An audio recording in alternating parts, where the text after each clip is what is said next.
Stars are abodes / dwelling places of what? Or of which beings? Of each and every being that is spiritual, commonly called angel or demon, yet there are many different rankings of demons. There are many different rankings of angels. And here in Revelation chapter 12,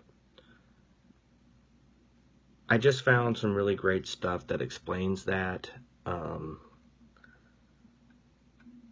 Remember that Jesus said in John chapter 15, verse 2, I think, that in my Father's house there are many mansions. Well, I think it's 14:2. In my Father's house there are many mansions, but the word there is the Greek word for abodes or dwelling places. And the Father's house is the second heaven, or also we're going to call the Father's house the second heaven. We're going to call it the Father's house, the second heaven. Also, we're going to call it the starry spaces. We're going to call it the universe. We're going to call it interstellar space, outer space. Outer and inner space, really. Now here in Revelation chapter 12, and there appeared a great wonder in heaven. This heaven, remember what this is. This is inner and outer space. A woman clothed with the sun and the moon under her feet, and upon her head a crown of 12 stars. And she, being with child, cried, travailing in birth, and pained to be delivered. And there appeared another wonder. So what is this? It's a great big awesome vision up in the sky that the Apostle John is beholding from the Isle of Patmos, where he was exiled.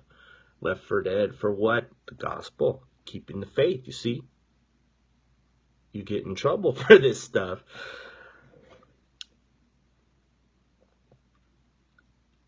And behold, a great red dragon, this is Satan, by the way,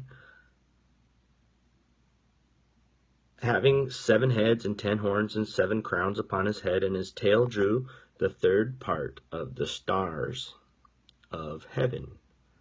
Stars. Now, I don't know if you've ever heard that all the spiritual beings in the universe, or all the angels, really, kind of usually is how it goes. All the angels used to be good, and the best angel named Lucifer, he rebelled, and he took with him 1/3 of all the angels in heaven. Okay, now listen. That is actually true. And there appeared another wonder in heaven. So this is the Apostle John looking up, seeing an awesome thing, like the northern lights and stuff like that. Something really brilliant. But this is an awesome vision, including a great big woman and a great big dragon. Also, this woman has a baby.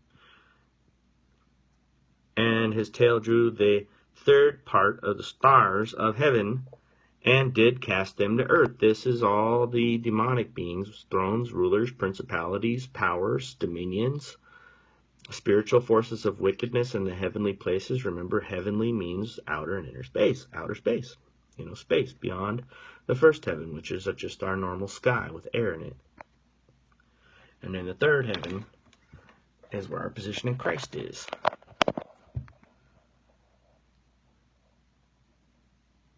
And the dragon stood before